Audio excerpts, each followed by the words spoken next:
하나님의 말씀은 로마서 12장 3절부터 8절까지의 말씀, 신약성경 256페이지입니다. 신약성경 256페이지 로마서 12장 3절부터 8절까지의 말씀, 하나님의 말씀을 들으시기 바랍니다. 내게 주신 은혜로 말미암아 너희 각 사람에게 말하노니 마땅히 생각할 그 이상의 생각을 품지 말고 오직 하나님께서 각 사람에게 나누어 주신 믿음의 분량대로 지혜롭게 생각하라. 우리가 한 몸에 많은 지체를 가졌으나 모든 지체가 같은 기능을 가진 것이 아니니 이와 같이 우리 많은 사람이 그리스도 안에서 한 몸이 되어 서로 지체가 되었느니라. 우리에게 주신 은혜대로 받은 은사가 각각 다르니 혹 예언이면 믿음의 분수대로, 혹 섬기는 일이면 섬기는 일로, 혹 가르치는 자면 가르치는 일로, 혹 위로하는 자면 위로하는 일로, 구제하는 자는 성실함으로, 다스리는 자는 부지런함으로, 긍휼함을 베푸는 자는 즐거움으로 할 것이니라. 아멘. 다 자리에 앉으시기 바랍니다. 이 시간은 로마서 142번째 강의가 되었습니다. 교회 직분과 하나님의 영광이라는 제목으로 하나님 말씀 증거하도록 하겠습니다. 교회 직분과 하나님의 영광. 지난 시간에 우리가 요한 1서와 로마서의 말씀, 특히 이제 고린도전서 12장도 있었죠. 우리가 이 말씀들을 통해서 이웃사랑의 범주가 교회 울타리 안에 있음을 제가 말씀드렸습니다. 여러분들은 아마도 이 교회 이웃사랑의 범주를 교회라고 하는 이 좁은 이 범주로 언급한 것에 대해서 어떤 면에서는 약간 당혹스러워할 수도 있었을 것입니다. 왜냐하면 이런 식으로 한다면 결국 교회는 남들이 보기에는 지네들끼리만 서로 사랑하는 이기주의처럼 보일 수 있기 때문에 그런 것 아니겠습니까? 자, 그런데 성경이 얘기하고자 하는 맥락이 그게 아닙니다. 성경에서 이 이웃사랑의 범주를 공동체 안에 있는 형제들, 예수 믿는 형제들로 이 바운더리를 제한한 데는 이유가 있습니다. 그것이 뭐냐면 사랑의 우선순위입니다. 여러분, 우리가 형제를 사랑하지 않으면서 어떻게 교회 밖의 사람들을 사랑한다고 얘기합니까? 저는 지금 이 한국교회 안에서 일어나는 이 부분에 대해서 저는 동의가 안 되는 부분이 이겁니다. 성경이 가르치는 사랑은요, 결국 이런 것입니다. 공동체를 사랑하는 것이 결국은 교회 밖의 사람들을 사랑하는 범주로 이게 확장되어질 수밖에 없게 되어 있다는 얘기입니다. 교회 공동체 안의 지체들을 사랑하는 것이 이웃사랑의 본질이라면 교회 공동체 밖의 지체들에 대한 사랑은 결국 파생적인 사랑입니다. 왜냐하면 그럴 수밖에 없는 것이, 여러분, 우리가 교회 공동체 안에 있다고 했을 때 우리가 외부인들과 완전히 딱 칼로 무썰듯이 딱 단절된 관계가 아니거든요. 여기에는 친척들도 연결되어 있고, 가족들 중에서도 안 믿는 가족들도 연결되어 있고, 직장에서는 안 믿는 직장인들하고도 동료들하고도 연결되어 있고, 학교 친구들하고도 안 믿는 친구들하고 연결이 되어 있습니다.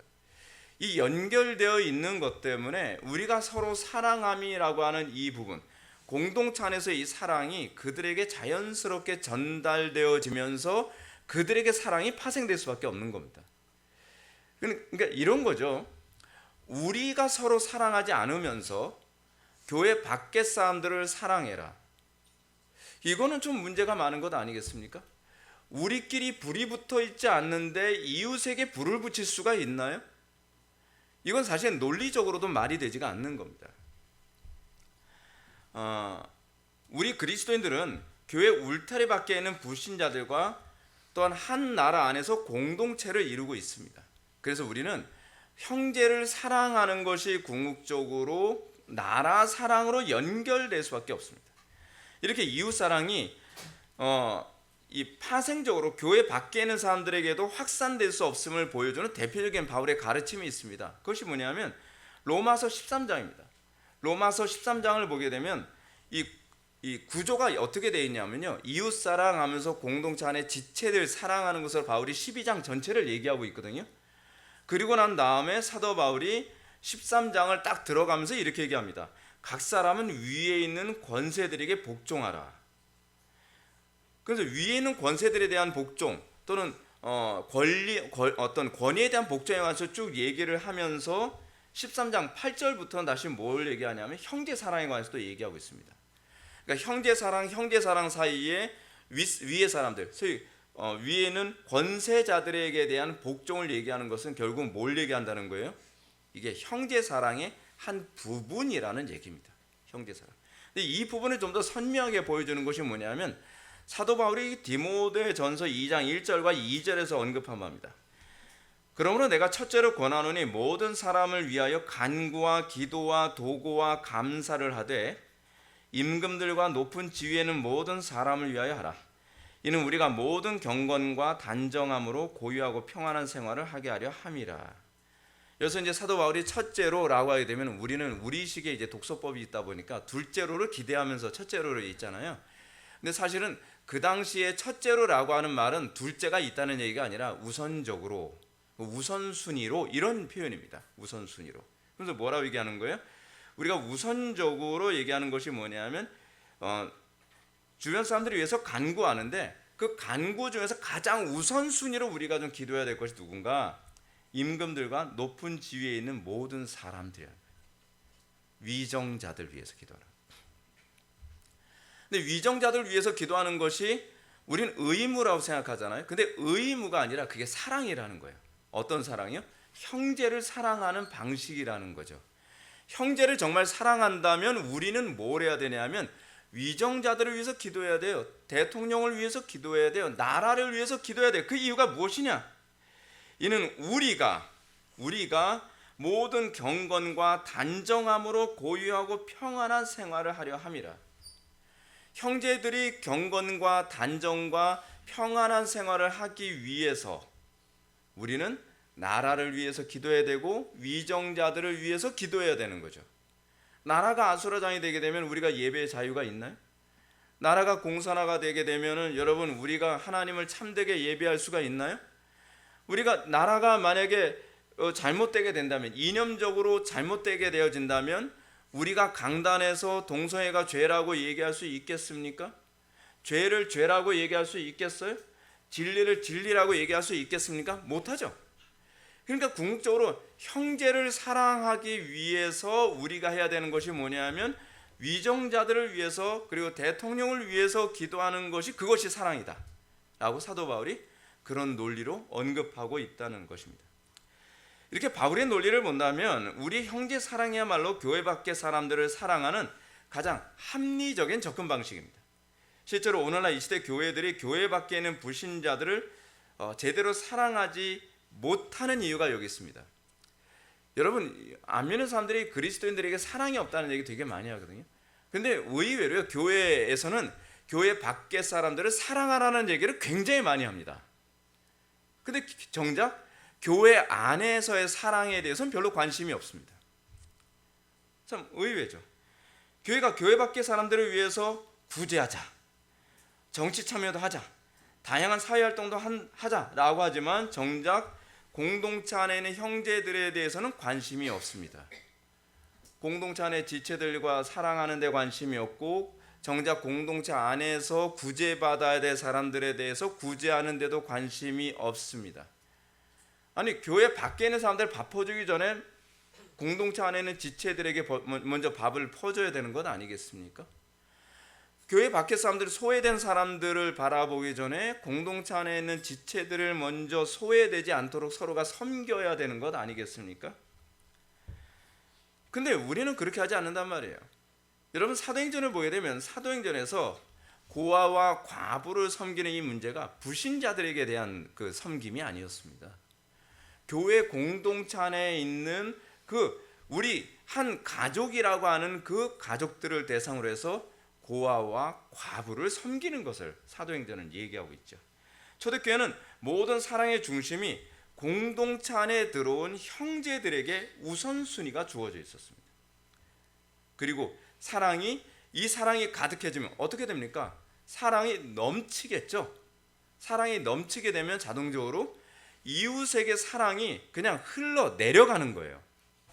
그러니까 저는 한국교회 안에서 일어나는 일에 대해서 좀 이해가 안 되는 게 이겁니다. 교회 안이 정의롭지 않은데 교회 밖에 대한 정의를 외치고 교회 안에 사랑이 없는데 교회 밖에 사랑을 얘기하고 교회 안에 구제가 없는데 교회 밖에 대한 구제를 얘기한다. 저는 이거 그냥 위선이라고 생각이 듭니다. 위선이라고 생각을 해요. 소위 성경이 우리들에게 얘기하는 사랑과 구제와 섬김이라고 하는 것은 교회 안에서 차고 넘쳐서 이것이 자연스럽게 흘러나가는 겁니다. 가장 좀 안타까운 게 이거 아닙니까? 교회 밖의 사람들에 대한 구제를 굉장히 구원을 굉장히 얘기를 많이 합니다. 그래서 우리는 대부분 이게 선교 중심적인 교회들이 무슨 얘기 많이 하냐면 한 영혼이 천하보다 귀중하지 않냐. 밖에는 저 많은 영혼들 죽어가는데 당신네들끼리 서로 구원받았다 할렐루야 그러겠냐라고 얘기를 하는 거예요. 저는 그 얘기 들을 때 공감이 잘 안 돼요. 왜냐하면 교회 밖에는 영혼들이 그렇게 중요하다고 한다면 정작 공동체 안에 있는 교회 공동체 안에 있는 형제들의 영혼의 문제에 대해서도 심각하게 고민해야 되는 것 아니겠습니까? 공동체 안에 있는 영혼들이 자기가 말씀에 대한 갈급함 때문에 힘들어하고 진리에 대한 혼란 가운데 있고 수많은 이단들의 공격 앞에 노출되어 있고 온갖 거짓된 가르침에 혼란스러워하고 있는데 뭘 얘기해요? 그래서 선교하자. 밖에 있는 영혼들을 구원하자. 한 영혼보다 천. 근데 정작 공동체 안에 있는 지체들의 영혼이 실족된, 정말 여러분 교회 밖에는 영혼들만 천하보다 귀중합니까? 교회 안에 들어온 지체들도 똑같이 천하보다 귀중한 것 아니겠습니까? 근데 정작 교회 울타리 안에 들어오고 나면 교회 안에 있는 사람들은 소모품이 돼버리고 마는 거예요. 교회 밖의 사람들을 더 많이 교회 안에 데리고 들어오기 위한 일종의 소모품처럼 계속적으로 그들을 닥달을 하는 거죠. 사람들은 공동체 생활에서 지쳐버립니다. 공동체 안에서 사랑이 없습니다. 공동체 안에서는 정작 구제가 없습니다. 공동체 안에서는 진리가 없습니다. 그런데 우리는 교회 밖에 진리를 얘기해야 된다고 얘기하고 있고, 교회 밖에 있는 영혼들에 대한 구제를 얘기한다고 얘기하고 있고, 교회 밖에 있는 헐벗은 사람들의 사랑에 대해서 얘기하고 있다는 거예요. 성경은 그렇게 얘기하고 있지 않습니다. 여기부터 사랑으로 무장해야 되고, 여기부터 진리 안에 있어야 되고, 여기부터 서로 구제하고, 여기부터 서로 존중하고 존경하고 또 존귀하게 여길 수 있어야 된다라고 얘기하고 있습니다.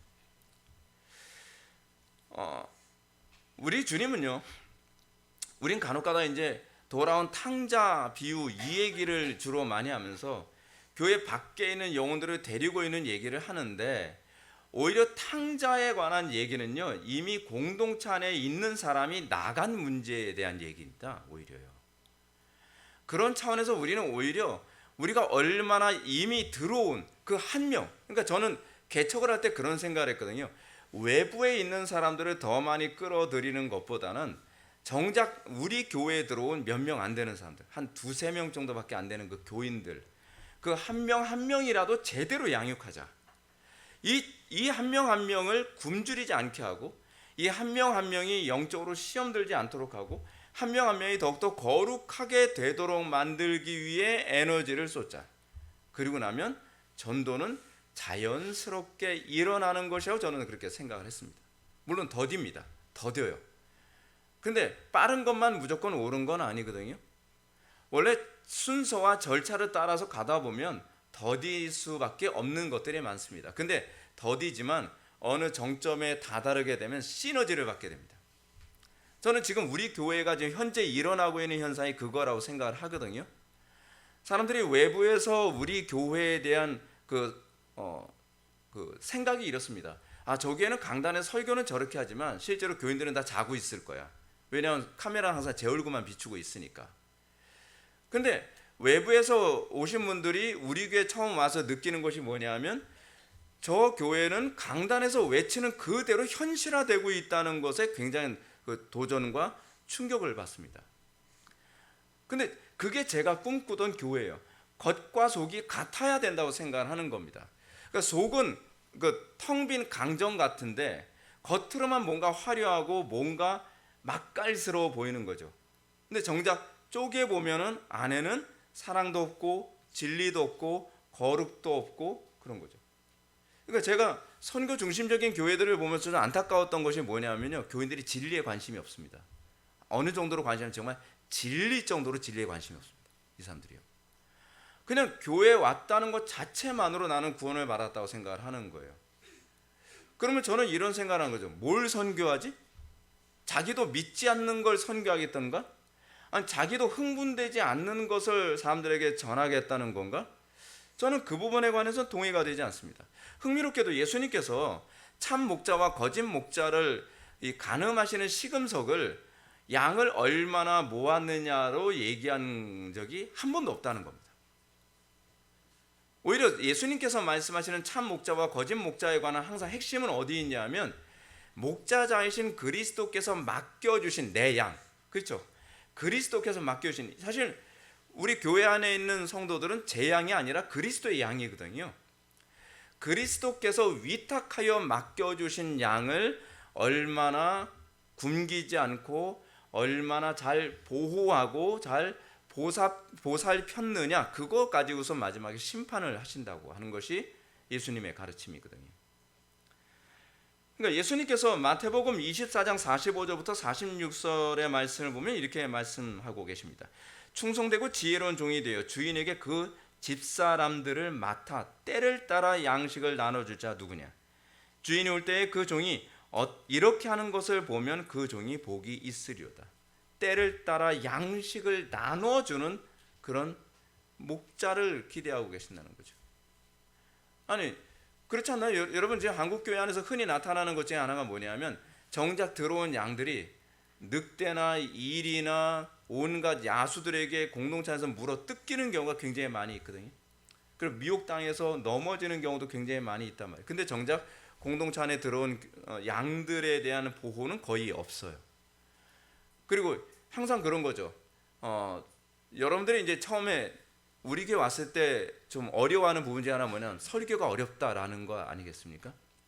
근데 이것도 여러분들이 오해를 안 하셨으면 좋겠다 싶은 것이 뭐냐면, 저는 새신자들이 와서 적응하기 좋은 교회가 아니라 기존의 신자들이 정말 진리를 사모해서 온 사람들이 양육받을 수 있는 예배가 저는 더 옳다고 생각하기 때문에 그렇습니다. 그렇지 않으면 교회가 항상 초보적인 설교만 맨날 하는 거예요. 결국 뭐예요? 제가 놀라운 게 뭐냐면 성경이 이렇게 두꺼운데 성경 어떤 부분을 설교해도 결국 예수 천당 불신지옥이에요. 굉장히 놀랍죠. 어떻게 모든 본문에서 예수 천당 불신지옥을 끄집어낼 수 있는지는 저는 굉장한 통찰이라고 생각을 합니다. 그게 어떻게 가능한지 모르겠어요. 왜냐하면 본문이 그 얘기를 안 하고 있는데, 본문이. 그러니까 예배를 아무리 해도 양들이 맨날 뭐만 먹는 거예요? 그냥 이유식만 계속 먹는 거예요. 처음에 왔는데 이유식, 괜찮다. 근데 둘째 주 왔는데 이유식, 그냥 한 달에 왔는데 이유식, 1년인데 이유식. 그럼 어떻게 되지? 점점 양들이 말라 죽어가요. 그러니까 성도들이 맨날 이유식만 먹으니까 세상 나가서 싸울 수 있는 힘이 없는 겁니다. 힘이 없는 거예요. 근데 여러분, 강단의 궁극적 존재의 목적이 뭐냐면, 이건 청교도들의 설교를 통해서 여러분들 느끼겠지만 유럽이나 미국에 있는 교회들이 성숙하고 수준이 높은 이유가 뭐냐면요, 성경 공부 때문이 아닙니다. 강단의 수준이 굉장히 높습니다. 그러니까 제가 신학교 다닐 때 로이드 존스라고 하는 이 영국의 설교자의 설교집을 접하면서 제가 굉장히 충격을 받았던 것이 뭐냐면, 이게 주일날 했던 설교가 맞나 싶은 거예요. 아니, 신학생이 읽어도 이해하기 어려운데, 근데 그 안에 어떤 애들이 앉아 있었어요? 14살짜리 애들도 앉아 있고 초등학생들도 앉아 있고, 걔도 그렇게 앉아 있는 거예요. 그래서 그 설교 듣고 은혜 받고 그렇게 크는 겁니다. 그래서 제가 20대 때 그런 부분을 보면서, 그래, 이거다, 이렇게 목회해야 되겠다. 설교가 전도가 목적이 아니라 양들을 살찌우고 양들을 강하게 하고 양들을 거룩하게 만드는 데 초점을 맞춰야 되겠다. 그래서 그때부터 설교를 좀 어렵게 사람들이 생각을 하더라도 최대한 쉽게 하려고 저도 애를 쓰고 있습니다. 그래도 저 그렇게 평가받아요, 외부에서. 어려운 설교 쉽게 한다고요. 네. 하여간 공교롭게도 우리는 2025년 연말을 맞이해서 의도한 건 아닌데, 하나님께서 교회에 세우시는 직분자들이 형제 사랑의 관점으로 어떻게 자기 직분을 감당해야 될 것인가에 관해서 오늘 본문에 얘기하고 있다는 겁니다. 오늘 본문이 얘기하는 것은 직분자들이 형제를 어떤 식으로 사랑해야 될 것인가. 그러니까 목사 혼자서 사실은 양들을 다 사랑할 수가 없잖아요. 지금 우리 교회도 점점 규모가 커져가면서 제가 계속 잠 못 자가면서 고민하는 게 뭐냐면, 하는 일이 점점 많아지는데 어떻게 우리 공동체라고 하는, 회복의 교회라고 하는 이 울타리 안에 들어온 양들이 한 명도 어려움 당하지 않도록 그들을 섬길 수 있을까? 그 부분에 관해서 이 직분이 얘기해 주는 거죠. 3절 말씀 보시겠습니다. 내게 주신 은혜로 말미암아 너희 각 사람에게 말하노니 마땅히 생각할 그 이상의 생각을 품지 말고 오직 하나님께서 각 사람에게 나눠주신 믿음의 분량대로 지혜롭게 생각하라. 지난 시간에도 언급했던 것처럼 사도 바울은 로마서 12장 1절부터 2절 말씀을 통해서 하나님 사랑을 뭐로 이제 규정을 하고 있냐면 거룩한 산제사, 다시 얘기해서 영적 예배라고 얘기하고 있습니다. 영적 예배를 통해서 이것을 하나의 기반으로 삼아서 이웃 사랑을 가르치고 있다는 겁니다. 그러니까 무슨 얘기냐면, 저는 이 영적 예배를 또 다른 말로 여러분들에게 뭐라고 얘기를 하냐면 공예배라고 제가 말씀드리고 싶습니다. 공예배. 우리는 이 공예배 안에서 하나님께서 기뻐하시는 거룩한 산제사가 무엇인지를 계속적으로 알게 되어집니다. 제가 왜 강단의 설교가 수준이 높아야 된다고 생각을 하냐면, 설교를 들으면서 우리는 끊임없이 내가 하나님 앞에 어떤 제사를 드려야 되는가, 어떤 예배를 드리는 존재가 되어야 되는가를 예배를 통해서 계속적으로 조명을 받아야만 합니다. 그래서 이 심령 안에서 우리는 우리 몸을 하나님께서 받으실 만한 거룩한 산 제사로서 내 자신을 제물로 드리는 일이 여기서 이미 결단이 일어나는 거죠. 그리고 나서 이것이 일종의, 제가 뭐라 했죠? 윤리가 여기서 형성되는 겁니다. 강단 설교는요, 주일 강단 설교는 사실 하나의 윤리를 규정하는 것이고, 그리고 이 윤리를 기반으로 해서 여러분들이 이제 고민해야 되는 것이 뭐냐면, 예배 후에 우리 지체들에게 내가 어떻게 사랑을 행할 것인가에 대한 도덕이 예배 이후의 삶 속에서 나타나는 거죠. 이런 차원에서 우리는 두 개가 다 예배라고 얘기를 합니다. 이 예배의 윤리, 예배의 도덕이죠. 이것이 연결되어져서 우리는 참된 그리스도인다운 삶을 살아가는 존재가 되는 것입니다. 근데 여러분, 형제 사랑이 쉽지 않습니다. 형제 사랑은요, 날마다 내 자신을 제물로 드리는 태도를 취해야만 합니다. Living sacrifice. 날마다 자기 자신을 희생하는 희생물이에요. 희생물. 그러니까 여러분들, 공동체 안의 지체들, 우리는 어떻습니까? 공동체 안의 지체들이 나의 니즈를 채워주고 나의 감정을 맞춰주고 나를 행복하게 해주는 사람이 되길 원치 않나요? 그 세속적 사고방식이죠. 성경은 모든 사람들이 자기보다 남을 먼저 배려하고 자기보다 형제를 실족시키지 않고 자기보다, 내 감정보다 형제의 감정을 더 바라보는 관계가 되어야 된다는 거예요. 근데 여러분, 상당수의 교회를 보게 되면 정반대로 가고 있습니다. 교인들이 다 애기가 돼버려요. 애기가. 그렇죠? 서로가 다 응석바지예요. 응석바지. 서로 내 감정 왜 보살펴주지 않냐, 왜 내 이익 보살펴주지 않냐. 그러니까 교회가 애기 수준에서 벗어나지 않는 거죠. 근데 성경이 얘기하는 그런 관점이 뭐냐면, 오히려 서로가 서로를 향해서 내 자신을 희생하며 섬기고 돕는 관계가 되어야 된다는 겁니다. 이런 차원에서 공적으로 예배당에서 행해지는 예배는 영적 예배에 해당되고요. 우리는 공적 예배 가운데 마음을 새롭게 함으로 변화를 받아 하나님의 선하시고 기뻐하시고 온전한 뜻이 무엇인지 공적 예배 통해서 우리는 분별합니다. 그렇죠? 분별하죠. 그리고 이렇게 분별하고 또 변화된 마음, 이렇게 공적 예배 통해서 윤리가 형성된 것을 기반으로 해서 외적으로 우리는 공동체 지체들과의 관계에서 도덕적인 삶을 살아가게 되는 것이죠. 실제로 사도 바울은 3절에서 마땅히 생각할 그 이상의 생각을 품지 말고 오직 하나님께서 각 사람에게 나눠주신 믿음의 분량대로 지혜롭게 생각하라라고 해요. 저는 이 1절 말씀이 잘 풀리질 않았어요. 어떻게 하라는 건가? 어떻게 하라는 건가? 특히 마땅히 생각할 그 이상의 생각을 품지 말라. 이게 선이 애매모호하게 느껴지는 거예요. 그래서 제가 이 문제와 관련해서 다른 여러 성경, 번역 성경을 읽어봤습니다. 우리 개혁 성경이 주어나 어떤 특정한 어떤 부분이 이렇게 불분명한 게 되게 많습니다. 너무 직역을 많이 했어요. 우리 개역 성경만 보면 마땅히 생각할 그 이상의 생각을 품지 말라라고 한 대상이 도대체 누구를 대상으로 이걸 하라고 하는지가 불분명한 거예요. 그런데 흥미롭게도 공동번역, 쉬운 성경, 킹제임스 성경, NIV 성경 모든 성경을 보면요, 마땅히 생각할 그 이상의 생각을 품지 말아야 대상이 나예요. 나. 자, 공동번역을 한번 제가 읽어드리겠습니다. 공동번역이 이렇게 얘기합니다. 여러분은 자신을 과대평가하지 마십시오. 이렇게 번역하고 있어요. 쉬운 성경도 여러분은 여러분 자신에 대하여 마땅히 생각해야 할 것 외에 다른 것을 생각하지 마십시오. 자신에 대해서요. 자신에 대해서. 또 하나 킹제임스 버전도 이렇습니다. 자신에 대하여 마땅히 생각할 그 이상의 생각을 품지 말라라고 이렇게 번역하고 있습니다. 자신에 대해서 잘못 생각하지 말라는 거예요. 왜 이런 얘기가 나올 것 같습니까?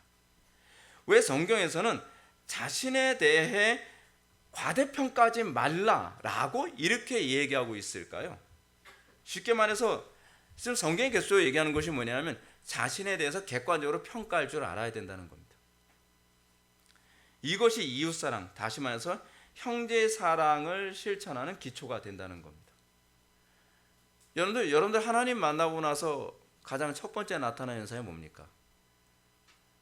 이 칼빈의 기독교학의 1권 1장에서부터 언급하는 게 뭐냐면 우리가 하나님을 만남으로 알게 되는 것은 주제 파악이에요. 주제 파악. 그렇죠? 하나님 알기 전에는 내가 의로운 줄 알았는데 하나님 알고 나니까 내가 죄인이라는 걸 알게 되는 거죠. 하나님 알기 전에 내가 굉장히 똑똑한 줄 알았는데 하나님을 만나고 나니까 하나님의 영광의 빛 안에서 내가 얼마나 어리석고 무지한지를 알게 되는 거죠. 그래서 칼빈은 하나님을 아는 지식이 곧 자기를 아는 지식이다라고 얘기를 하고 있거든요. 그러니까 우리 형제들에게 사랑을 실천하는 데 있어서 가장 시급한 것이 무엇이냐면 그것은 내 자신에 대한 주제 파악부터 시작을 해야 된다는 사실입니다. 여러분은 바울이 이웃사랑을 말하면서 이런 말로 시작하는 이유가 무엇인지를 생각해 보셔야만 합니다. 그것은 우리가 본성적으로 나르시스트이기 때문에 그렇습니다. 뭐 굳이 이제 프로이트가 만든 이 용어를 사용하는 거에 대해서는 여러분들이 그냥 이해하고 들어주시기 바랍니다. 이거 뭐 적절한 표현이 없으니까 그냥 다 아는 용어로 사용하는 건데 인간은요 본성적으로 나르시스트입니다. 프로이트 심리학에 의하면 이 나르시시즘이라는 게 있는데 이것은 대부분 사람들이 자아도취 혹은 자기 환상에 어느 정도 빠져서 살고 있다는 거거든요.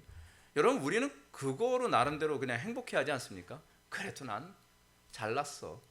뭐 거울 보면서 그래도 이 정도면 괜찮지 않나? 타락한 인간은 자신을 객관화하지 못합니다. 이게 타락의 가장 핵심적인 문제이기도 합니다. 문제가 여기서 생깁니다. 인간의 타락한 본성으로 나르시시즘은요 공동체 내의 형제들을 파괴하고 형제들을 고통스럽게 만듭니다. 여러분들 그 요즘 유튜브에서 가끔가다 알고리즘으로 뜨는 거 보면 굉장히 많이 뜨는 것 중 하나 뭐냐면 회사에서의 그 나르시시스트가 누군가를 아는 방법 뭐 이런 거. 왜냐하면 나르시스트들이 너무 많아가지고 서로가 서로를 계속 파괴해요. 근데 제가 보기에 다 나르시스트인데 이게 좀 누가 더 심하다 덜하다의 차이일 뿐이지 인간은요 본성적으로 지잘난 맛을 사는 존재예요. 나르시스트예요. 다 나르시스트. 그러면 왜 나르시스트적인 이 마인드, 이 나르시즘이 왜 공동체 내에 형제 사랑을 파괴할 수밖에 없는가? 그거에 관해서 제가 이제 몇 가지만 제가 이제 좀 정리해서 말씀드리겠습니다. 한 5가지인데 첫째, 나르시스트들은요 그냥 나라고 생각하면 돼요. 여기 처음부터 나잖아요. 나. 나르시스트, 그렇죠? 나르시스트들은요 자신을 객관적으로 보지 않기 때문에 자기를 다른 사람보다도 우월한 존재라고 생각합니다. 쉽게 얘기해서 뭐냐면 항상 자기중심적으로 생각한다. 자기중심적으로. 그렇죠? 내가 배고파 봐야 남이 배고픈 줄 아는 거고요. 내가 슬퍼 봐야 남들이 슬픈 줄 아는 것이고 그러니까 그런 거죠. 내가 기쁘면 남들이 슬픈 게 보이지가 않는. 우리는 본성적으로 자기중심적이라는 거예요. 두 번째는 이렇습니다. 나르시스트들은 자기가 남보다도 우월한 존재라는 것을 입증하기 위해 다른 사람을 밟고 올라가려 하며 다른 사람을 끌어내기 위해 거짓말과 자기 과장을 아무렇지도 않게 한다는 겁니다. 거짓말에 대한 양심의 가책을 느끼지 않습니다. 왜냐하면 그렇게 해야 내가 남들보다 좀 우월해 보이고, 그리고 남들보다 자기보다 좀 앞서가는 사람 보면 어떻게 자꾸 끌어내려야 속이 편한 거예요. 끌어내려야. 그게 나르시스트죠. 셋째는 다른 사람을 끌어내리고 밟고 올라가려는 성향 때문에 그들은요, 타인에 대한 공감 능력이 없습니다. 왜냐하면 상대방을 밟고 올라서야 되는데 상대방이 고통스러워하고 아파하고 힘들어하는 거에 대해서 공감을 하면은 여러분 밟고 올라갈 수 있겠습니까? 밟고 못 올라가죠. 그러니까 이런 사람들의 공통점이 뭐냐면 타인의 아픔이나 타인의 슬픔이나 타인의 고통에 대해서 공감 능력이 아예 없습니다. 그래서 이 사람들은요, 이 상대방이 얼마나 상처 입게 될 것인지, 얼마나 괴로워할 것인지에 대한 생각을 아예 못합니다. 넷째는 이렇습니다. 나르시스트들과 사이코패스의 뇌가 매우 일치하는 부분이 있대요. 그것은요, 거짓말을 아무 양심의 가책 없이 할 수 있다는 겁니다. 왜냐하면 거짓말을 해야만 자기의 욕망이 채워지니까. 근데 사이코패스하고 나르시스트들의 좀 차이는 있어요. 사이코패스는 자기의 목적을 이루기 위해 거짓말하는 사람들이에요. 근데 나르시스트들은 자신을 다른 사람보다 더 우월한 존재로 보이기 위해 거짓말하는 사람이에요. 목적을 위해서 거짓말. 딱 보이죠. 어떤 사람, 저 사람은 나르시스트가 아니라 사이코패스구나 라고 하는, 저 사람은 나르시스트구나 라고 하는 게 좀 보이죠. 근데 양쪽의 공통점이 뭐냐면 거짓말을 잘해요. 그러니까 거짓말의 본질이 어디에 있는지를 알 수 있죠. 거짓말의 본질. 왜 사람들은 거짓말을 그토록 벗어나지 못하는가? 왜 사람들은 이 거짓말이라고 하는 것에 이렇게 쉽게 잘 현혹되고 이렇게 살아가는가? 이게 나르시스트적인 성향 때문에 그렇습니다. 마지막 다섯 번째는 이렇습니다. 남 탓을 잘한다. 남 탓을 잘한다. 왜냐하면 자신은 우월하기 때문에 항상 자기는 잘못이 없다고 생각을 하는 거예요. 항상 저 사람이 잘못해서 이렇게 된 것이고 저 사람이 잘못해서 나는 우월해, 나는 괜찮아. 근데 항상 문제는 저놈이 일을 다 망가뜨린다니까 라면서 모든 것을 다 남 탓으로 돌리는. 그러니까 여러분들 이 정도 딱 보면은 대한민국은 어떻게 해요? 나르시스트 밭이에요. 다 온통 다 나르시스트. 근데 문제가 이겁니다. 인간은 타고난 본성상 나르시스트적으로 태어난다 그랬잖아요. 이 타락한 본성이 그렇거든요. 근데 서구 사회 안에, 그러니까 복음이 들어간 나라들에는 이런 성향이 좀 굉장히 많이 줄어 있거든요. 근데 우리나라는 복음이 들어온 지 100년이 넘었다고 얘기하는데도요, 우리나라 사람들의 특징, 이순신 장군 때에서도 흔히 보는 것처럼 나보다 잘난 인간이 있으면 눈 뜨고 보지 못합니다. 거짓말을 해서 모함을 하고 그리고 끌어내리고 어떻게 하든지 죽여야 속이 후련해요. 거기 양심에 아무런 가책 느끼지 않습니다. 그 이유가 뭐냐? 그 이유가 사실은 하나님 말씀 앞에 자기를 부인하지 못해서 그런 거거든요. 근데 그때는 그렇다 순쳐요. 복음이 없으니까. 근데 우리나라에 복음이 들어왔음에도 불구하고 우리나라는요, 다 똑같이 하는 얘기가 거예요. 외국에 나가면, 근데 이 부분에 있어서는 여러분들 이제 또 다르게 좀 접근해야 되는 부분인데, 유독 우리나라 사람들이 단합이 안 된다 그러잖아요. 중국인들도 여러분 외국 나가면 단합 잘 된다는. 그럼 그 사람들은 나르시스트가 아닌가요? 다른 부분이 더 악하기 때문에 그렇습니다. 목적이 다른 거죠. 양상이 다른 겁니다. 타락한 본성이 어떻게 나타나냐에 관한 문제인데, 대한민국 사람들 여러분 알잖아요. 유난히 똑똑합니다.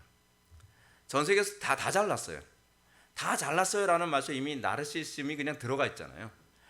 다 어느 정도 다 똑똑하다, 잘났다라고 생각하는 것 때문에 나보다 잘났다라고 보여지는 사람들을 끌어내리지 않으면 본성이 견딜 수가 없는 겁니다. 본성이요. 그래서 자신보다 뛰어난 사람들에 대한 시기와 질투가 심하고, 그런 사람들을 어떤 식으로든지 끌어내려야만 속이 편한 거예요. 그래서 한국인들끼리 모이면 다 죽는 거예요. 다 죽는 거예요. 외국인들 사이에 있으면 좀 돋보이는데 한국인들이 거의 몇몇이 섞이기 시작하면 서로가 서로를 죽입니다. 이것은 교회가 어느 정도로 복음으로 한국 사회에 아무 영향을 끼치지 못하고 있는가를 잘 보여주는 겁니다. 사도 바울은 이렇게 가르치고 있죠. 아무 일에든지 다툼이나 허용으로 하지 말고 오직 겸손한 마음으로 각각 자기보다 남을 낮게 여기라. 공동체 형제를 사랑하는 가장 중요한 시금석 중에 하나가 뭡니까? 내 자신을 알고, 그게 오늘 사도 바울이 3절에서 얘기한 거잖아요. 내 자신을 뒤돌아봐서 알라는 거잖아요. 그 알면 그 다음에 어떻게 돼요? 다른 지체들을 자기보다 낮게 여기는 태도로 섬기는 거죠. 낮게 여길 수 있는 이유가 무엇인가? 어떤 사람 그랬죠. 제가 그래도 저 사람보다 뭘 더 잘하는데요? 그거는 잘할지 모르지만 저거는 못하잖아요. 그러니까 여기서 얘기하는 게 이겁니다. 사도 바울이 얘기하는 것이 뭐냐면 마땅히 생각할 그 이상의 생각을 품지 말라라고 하는 것은 자신을 과대평가하지 말라는 건데, 그래서 오늘 은사에 관한 얘기가 나옵니다. 네가 이거는 잘하지만 저건 못하잖아. 하나님께서 왜 모든 사람들이 다 잘하게 하지 않으셨을까요? 겸손하게 하기 위해서. 겸손하게 하기 위해서. 나는 말을 잘하지만 저 사람은 글을 잘 쓸 수 있고요. 저 사람은 운동을 잘하지만 또 저 사람은 또 다른 걸 못할 수도 있고, 이런 식으로 하나님께서 각자에게 잘하는 것을 나눠 주심으로써 저 사람을 나보다 낮게 여기는 태도에서 서로가 섬길 수 있도록 하기 위한 겁니다. 거기서 우리는 사랑이 형성되거든요. 이제 좀 더 구체적인 얘기를 합시다. 오늘 우리가 살펴본 본문은 공동체 형제 내에 사랑하기 위한 사도 바울의 권면인데요. 그래서 마땅히 생각할 그 이상의 생각을 품지 말고 오직 하나님께서 각 사람에게 나눠주신 믿음의 분량대로 지혜롭게 생각하라 라고 얘기합니다. 다시 얘기하면 자기의 분수에 맞는 은사의 분량을 넘지 말라는 겁니다. 은사의 분량. 여러분, 교회에서나 사회에서나 국가에서나 문제가 뭐냐면 자기 주제를 파악하지 못하는 사람이 그냥 명예심만 앞서서 또는 성공 의욕만 앞서가지고 그 자리에 올라갈 그릇이 안 되는데 자꾸 그 자리에 올라가려고 하면서 그 사회를 다 망가뜨리지 않나요? 그게 사실 나르시시즘 때문에 그렇습니다. 그 자리에 올라가면 자기도 괴롭고 남도 괴로운데, 그러니까 여러분들이 사회생활하면서도 그렇지 않나요? 일단은 우리나라 사회가 가지고 있는 잘못된 점이 뭐냐면 자기가 어떤 존재이냐에 관한 인식보다는 일단은 네가 우두머리 되고 봐야 돼. 일단은 성공부터 해야 돼. 일단 판검사가 돼야 돼. 일단은 뭐 회장이 돼야 돼. 사장이 돼야 돼. 주로 높은 자리에 오르는 데만 목표를 두고 있지 않나요? 근데 문제는 그 자리에 올라가서 그걸 감당을 하냔 말이에요. 욕심만 가지고서, 마치 이런 거잖아요. 내가 쓰지도 않을 거면서도 욕심만 가지고 일단 움켜쥐고 보자는 거죠. 근데 그것 때문에 사실은 나라 안에서의 사랑이 다 무너지는 거죠. 근데 그리스도인들이 공동체 안에서 이 문제부터 해결돼야 되거든요. 우리는 자꾸 자존심이라는 걸 내세우잖아요. 저 사람 나보다 못난 사람 같은데 저 사람이 왜 저 자리에 있고. 그렇게 보면 안 돼요. 그렇게 보면 안 돼요. 하나님께서 세우셨으면 우리는 그 사람을 자기보다 낮게 여기는 태도로 그를 섬겨야 되는 겁니다. 우리가 여기서 핵심을 놓치지 말아야 될 부분이 있습니다. 그것은 이렇게 자신의 주제를 파악해서 자신에게 주어진 은사의 분량을 넘지 말아야 되는 이유는요, 하나님의 영광을 나타내는 데 있다는 겁니다. 핵심이 여기 있어요. 왜 우리가 자꾸 나르시시즘을 가지고서 다른 사람을 자꾸 끌어내리고 내가 그 사람 위에 밟고 올라서려고 할까요? 내 이름이 자꾸 나와야 되는 거예요. 내 이름이 나오는 거, 여러분 이거 어디? 바벨탑 사고방식 아닌가요? 그 사람들이 바벨탑을 왜 세웠습니까? 이름을 내려고, 자기네들 이름 내려고 한 거잖아요. 여러분, 교회 안에서도 나는 없어져야 돼요. 조지 필드가 그런 얘기 하지 않습니까? 조지 필드의 인생에 있어서 조지 필드는 감리교 목사님이십니다. 근데 감리교 목사님인데 이분은 칼빈주의자예요. 그래서 이 감리교가 두 개의 양태로 나타나야 되는데, 하나는 아이미니안주의 감리교라고 해서 요한 웨슬리 중심으로 감리교가 생기고요. 하나는 칼빈주의 중심으로 감리교가 세워지게 됩니다. 근데 이 두 개의 감리교가 굉장히 막강했는데, 여러분 요한 웨슬리와 조지 휘필드 중에 어느 쪽이 더 교세가 더 컸을 것 같습니까? 조지 휘필드였어요. 조지 휘필드의 교세가 더 컸다 그럽니다. 조지 휘필드가 한번 설교하면 한 번에 막 10만 명도 모이고 그랬으니까요. 이게 상상이 안 가죠. 그래서 천막 집회를 할 수밖에 없었어요. 이게 실내에 사람들이 들어올 공간이 없다 보니까. 근데 이제 문제가 한쪽은 아르미니안주의고 한쪽은 이 칼빈주의다 보니까 신학적 논쟁이 계속 가열되어지면서 이게 분열이 점점 심해지게 되는 거예요. 그러니까 조지 필드가 이렇게 얘기합니다. 이렇게 해서 교회가 갈라지면 안 된다. 조지 필드라고 하는 이름은 없어지게 하라. 오직 하나님께만 영광. 그 명언을 남기고 조지 필드는 결국 웨슬리 밑으로 들어갑니다. 그래서 칼빈주의 감리교를 보기가 어려운 거예요. 여러분 휘필드의 모습과 비슷한 모습이 또 누가 있습니까? 세례 요한 아닙니까? 나는 소리라는 거죠. 그리스도만 드러내면 된다는 거예요. 그리스도를 드러내는 소리로서 나는 여기에 나타난 거지 내가 영광 받으려고 너희들에게 세례 주는 것 아니다 라고 얘기하지 않습니까? 여러분 교회 공동체 안에서 그렇습니다. 우리가 사랑하는 방법이 무엇입니까? 다른 지체를 나보다 낮게 여기고 나는 그냥 소리로 끝나면 됩니다. 내 이름이 드러나야 될 필요가 없고요. 항상 드러나야 될 존재는 그리스도이면 되는 겁니다. 그리스도면 되는 거죠. 자, 우리가 그리스도를 한번 묵상해 봅시다. 그리스도는 분명히 하나님의 영광입니다. 이건 아무도 부인할 수 없습니다. 그러면 그리스도께서 공생의 기간 동안에 하나님의 영광을 드러내는 데 있어서 하나님의 영광은 어떻게 드러냈을까요? 그분의 몸의 지체 중에서 입으로만 하나님의 영광을 드러냈을까요? 귀로만 하나님의 영광을 드러냈을까요? 눈으로만 하나님의 영광을 드러냈을까요? 손으로만? 발로만? 그렇지 않죠. 하나님의 영광을 드러내기 위해서는 그리스도의 전인격이 다 동원되는 겁니다. 그리스도의 전인격이. 이렇게 아버지의 영광을 나타내시기 위해 또한 때로는 유난히 힘들었어야만 하는 지체는 다리였겠죠. 그렇죠? 그 먼 거리를 계속 걸어 다녀야 되고 또 그 아버지의 영광을 드러내기 위해서 십자가에 못 박힐 때는 이쪽에 지체에 손바닥에 못이 박힐 때 또 발에 못이 박힐 때 그 지체들의 희생을 통해서 하나님의 영광이 드러나는 거죠. 사도 바울이 3절 말씀 통해서 말하고자 하는 하나님께서 각 사람에게 주신 믿음의 분량대로 지혜롭게 생각하라라고 하는 이 부분은 교회 공동체 안에 부름받은 존재들이 지혜롭게 생각하라는 건데, 그럼 지혜롭게 생각하라는 말이 무엇인가? C.H. 다드라고 하는 신학자가 있거든요. 이 신학자는 이렇게 얘기합니다. 자신을 바르게 보는 것. 여기서부터 출발해야 된다는 거죠. 자신을 바르게 보는 것. 그렇습니다.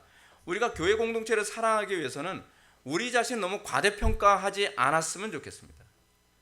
다른 형제를 높여줄 줄도 알고 다른 형제를 우리가 사랑하면서, 그렇죠, 거기서 출발할 때 우리는 비로소 형제를 겸손한 마음으로 각각 자기보다 낮게 여길 수 있는 그런 열매가 나올 수 있게 되는 거죠.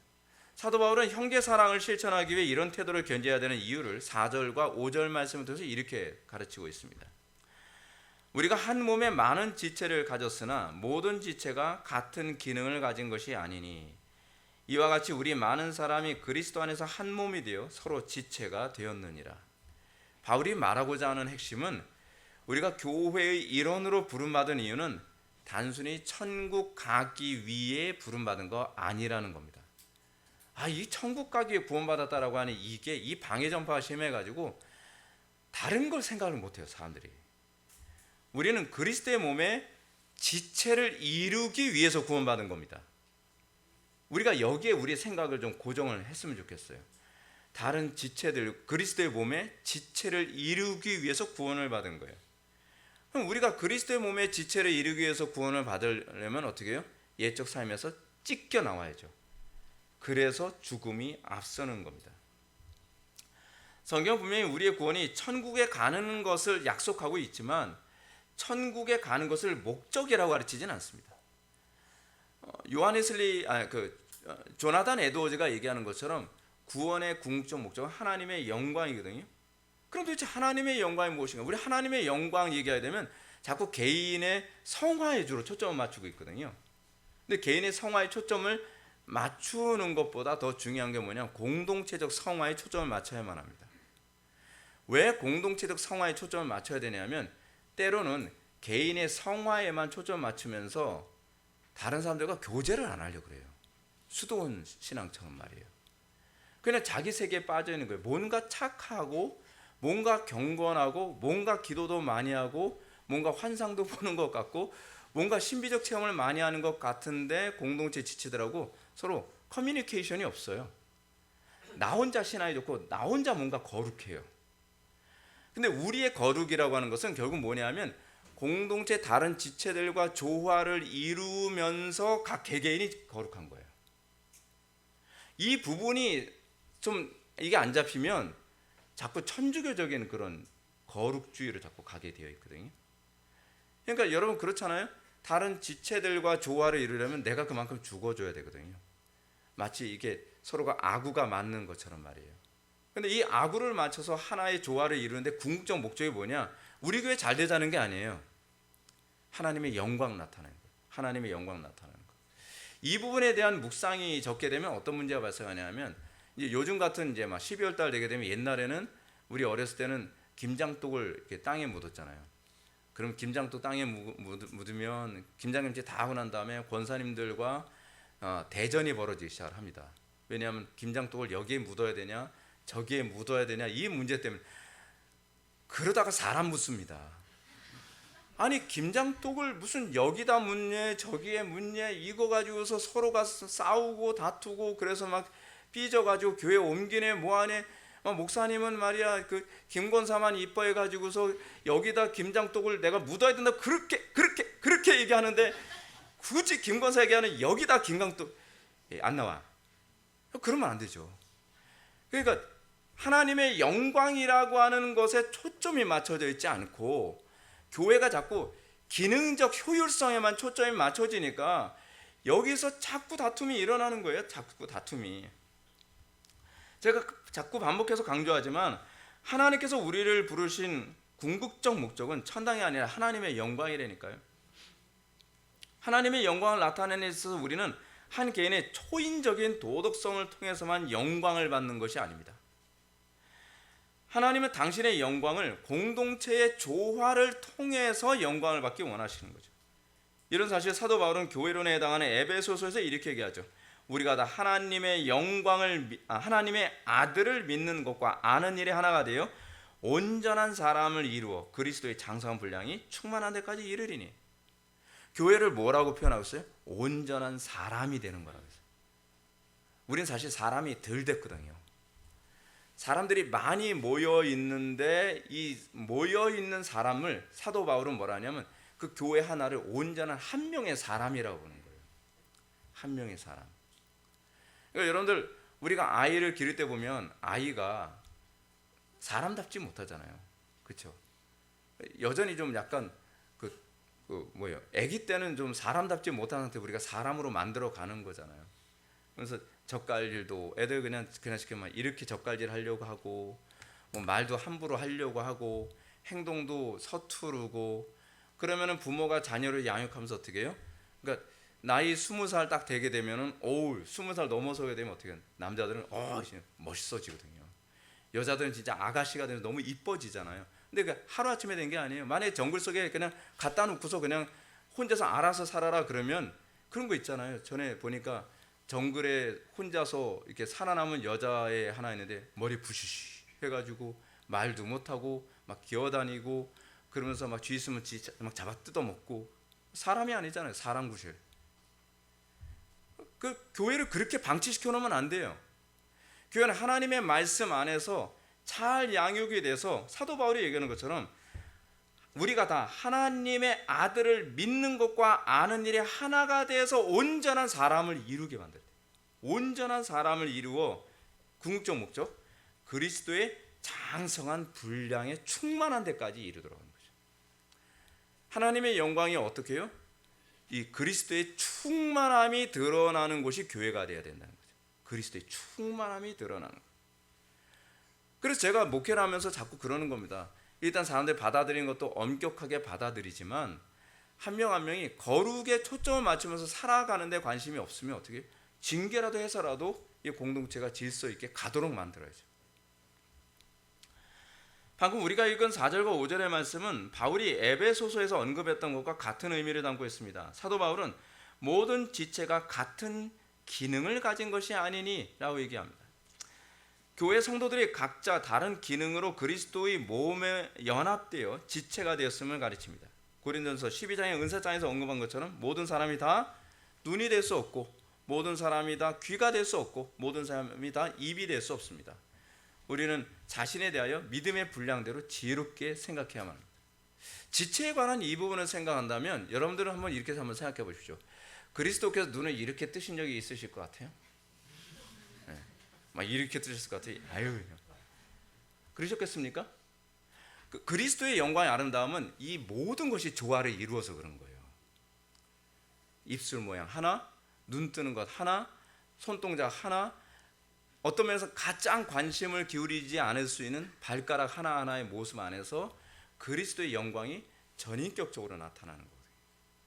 그러니까 교회 공동체 안에 모인 우리가 나 하나 예수 믿고 천당 가겠다라는 식으로 오는 것이 아니라 한 명 한 명이 내가 때로는 이 교회에서 발가락 취급을 받더라도 발가락의 모습을 통해서 하나님의 영광을 나타낼 수 있겠죠. 손가락의 모습을 통해서 하나님의 영광을 나타낼 수 있겠죠.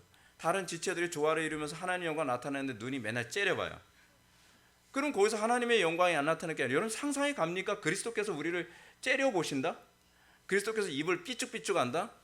그리스도께서 입으로 막 욕도 한다? 상상할 수가 없죠. 우리 공동체가 궁극적으로 그 그리스도의 장성한 분량까지, 이것이 우리가 2026년을 맞이하면서 우리가 바라봐야 될 목표라는 거예요. 목표. 얼마나 많이 모이느냐가 중요한 게 아닙니다. 저는 그것을 별로 큰 의미를 부여하지 않습니다. 궁극적으로 그리스도께서 우리에게 원하시는 교회를 세우신 목적이 뭐냐면 한 명 한 명이 서로 조화를 이루고 믿음의 분량대로 지혜롭게 생각하며 서로가 낮은 자세를 취하고 형제가 형제를 서로 사랑하는 가운데에서 그 아름다운 그리스도의 영광을 공동체적으로 드러내기를 원하시는 거죠. 그것이 우리 교회가 가야 될 방향입니다. 몇 주 후면 우리 교회는 매년 그랬던 것처럼 교회 직분자를 임명하게 됩니다. 직분자 임명이 이루어지는 가운데 각 사람은 자기 직분의 우열의 관점에서 이해하지 말아야만 합니다. 우리는 자신의 직분이 내 영광을 받기 위한 직분이 아니라 형제를 사랑하고 섬김으로 하나님의 영광을 나타내기 위한 직분이라고 생각을 해야만 합니다. 이것은 내 마음에 드느냐 들지 않느냐에 관한 문제가 아니라 각 사람에게 맡겨진 그 은사에 충실하게 거기서 하나님의 영광을 선명하게, 제가 강조하고 싶은 건 선명하게 드러내는데 우리가 거기에 관심을 가져야 된다는 겁니다. 때로는 내가 원치 않는 남들에게 주목받지 않는 그 위치일 수도 있지만 거기서 어떻게 하나님의 영광을 선명하게 드러낼 것인가. 마치 이런 거 있잖아요. 던젤 워싱턴이라고 하는 그 배우가 처음에 영화 배우로 데뷔할 때 모건 프리먼이라고 하는 흑인 배우와 같이 영화를 촬영을 했거든요. 근데 던젤 워싱턴이 모건 프리먼과 영화를 딱 찍는데 던젤 워싱턴의 역이 뭐였냐면 칼을 3번 창 부딪히고 난 다음에 푹 찔러면 죽는, 이게 다예요. 근데 모건 프리먼과 하면서 이렇게 얘기해. 자기는 던젤 워싱턴이 자는 정말 잘하고 싶다.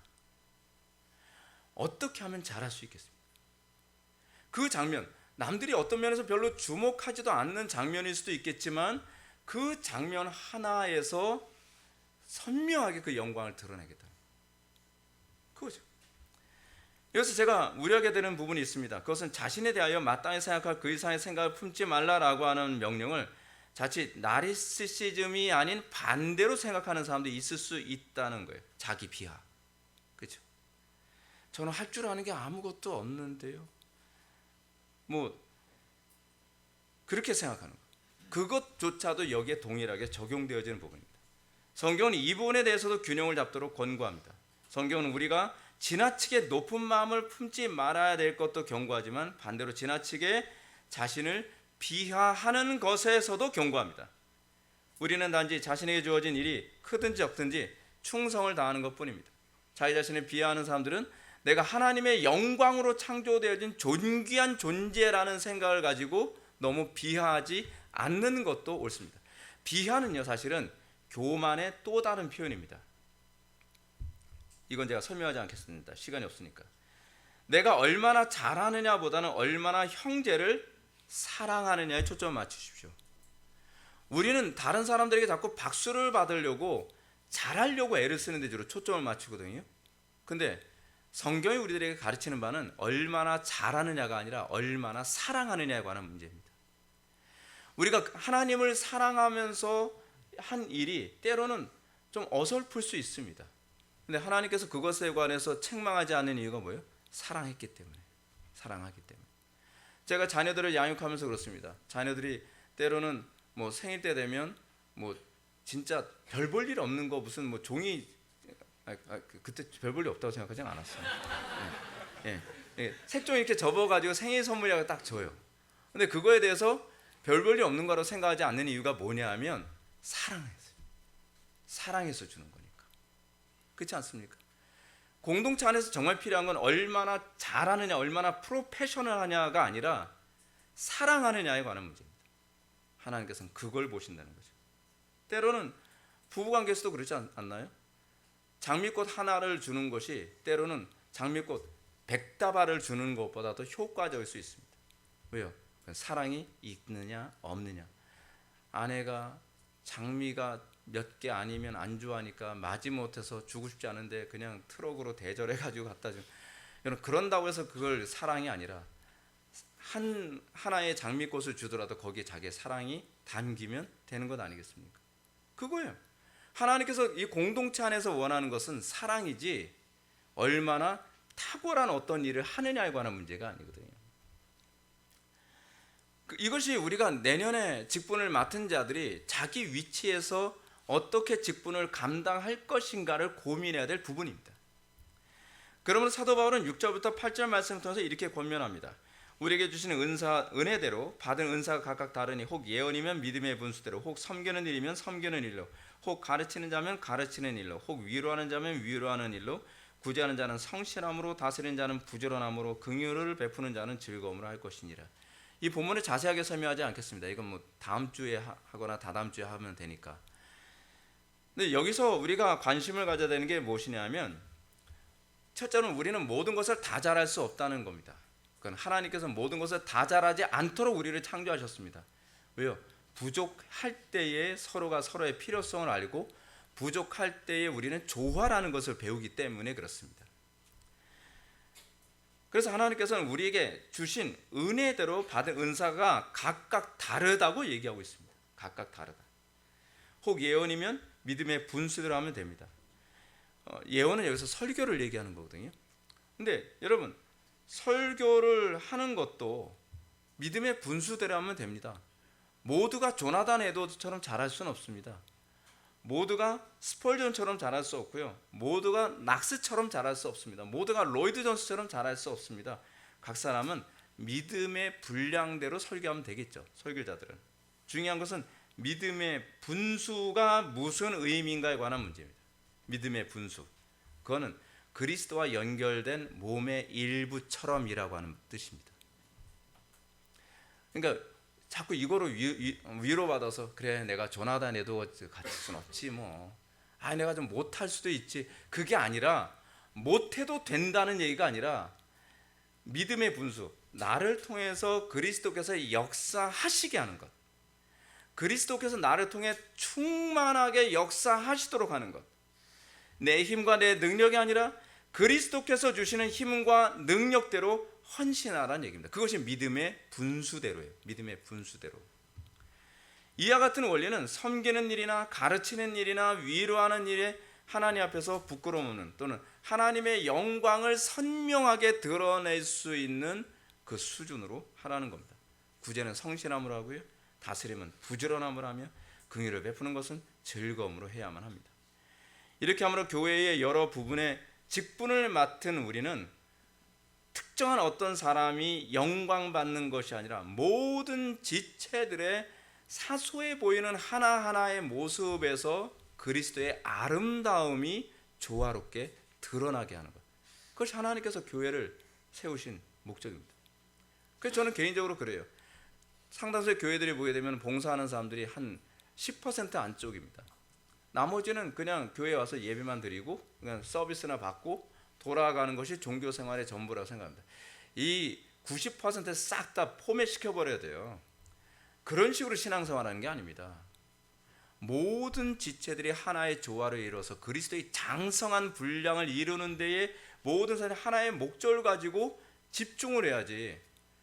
예수 믿고 천당만 가면 된다라는 생각으로 예배당에만 참석하고 자기는 거기서 희생 안 하려고 하고 헌신 안 하려고 하고 봉사 안 하려고 하고 그냥 남들이 해주는 거 얻어먹고 숟가락 하나 올리면서 그리고 나서 천당만 가면 그만해도 성경이 그렇게 가르친 게 하나도 없어요. 성경에는요. 우리는 끊임없이 형제를 나보다 낫게 여기면서 끊임없이 형제를 섬기는 태도 안에서 거기서 그리스도의 영광이 더 선명하게 드러나기 원하는 거죠. 저는 우리 교회 사람들이 처음 왔을 때 야, 이 교회는 다른데 전 거기서 굉장히 희열을 느낍니다. 사람들이 우리 교회 와서 아이들 한 명 한 명이 행동하고 웃고 이 활동하는 모습 보면서 사람들이 놀라워하고 즐거워하고 기뻐하는 모습에서 제 목회의 보람을 느낍니다. 왜요? 저는 목회의 목적이 한 명 한 명의 조화가 결국 그리스도의 영광을 드러내는 것이 제 목회라고 생각하기 때문에 그렇습니다. 모든 행동의 근원은 잊지 마십시오. 모든 행동의 근원은 영적 예배에서 출발해야만 합니다. 공예배가 바로 쓰고 공예배를 기반으로 한 그 윤리에 의해서 우리의 도덕이 나올 때 그것이 가능합니다. 거기서 너희 몸을 하나님이 기뻐하시는 거룩한 산 제물로 드리라는 영적 예배가 윤리의 근거가 될 때라야만 하나님의 영광이 나타나게 되는 것입니다. 사랑하는 성도 여러분, 우리 이제 2026년 이제 코앞에 두고 있습니다. 교회의 정체성에 관해서 얘기하는 겁니다. 우리 회복의 교회의 정체성이 무엇인가? 우리 회복의 교회는 왜 설립되었고 어떤 방향으로 가는 것이며 우리 회복의 교회는 과연 무엇인가에 관해서 우리는 오늘 살펴보게 된 겁니다. 의도한 건 아니지만 오늘 본문이 그 부분을 우리에게 또 생각할 수 있게 주셨습니다. 우리가 내년을 우리가 바라보면서 이 방향성이 흐트러지지 않았으면 좋겠습니다. 이제까지 저는 우리 교회가 굉장히 잘 해내고 있고 하나님께서 참 귀하게 세워주고 계신다는 것에 대해서 감사합니다. 그러나 이것으로 만족하지 말고 여기서 더 그리스도의 장성한 분량까지 성장할 수 있는 교회가 되는 것, 수적 성장이 아닙니다. 거룩한 성숙한 교회가 되는 것, 이것을 위해서 한 사람 한 사람이 영적 예배자로 세워지기를 주님의 이름으로 축원합니다. 기도하시겠습니다. 사랑이 많으신 하나님, 우리가 오늘 이 시간 그리스도인들이 영적 예배자가 됨으로써 목표해야 될 그 방향성이 어딘지를 다시 한번 살펴보았습니다. 주님께서 세우신 몸된 교회 회복의 교회가 그리스도의 장성한 분량까지 성장하는 데 모든 목표를 걸게 하여 주시고 그 안에서 우리 교회를 통해서 하나님의 이름이 찬송을 받고 영광받는 귀한 교회가 되게 하여 주옵소서. 성도들 한 명 한 명이 자기 자신의 그 크고 작은 위치에서 하나님을 더욱더 영화롭게 하기 위해 신중하고 또 고민할 수 있도록 은혜 베풀어 주옵소서. 예수님의 거룩하신 이름으로 기도 올려옵나이다.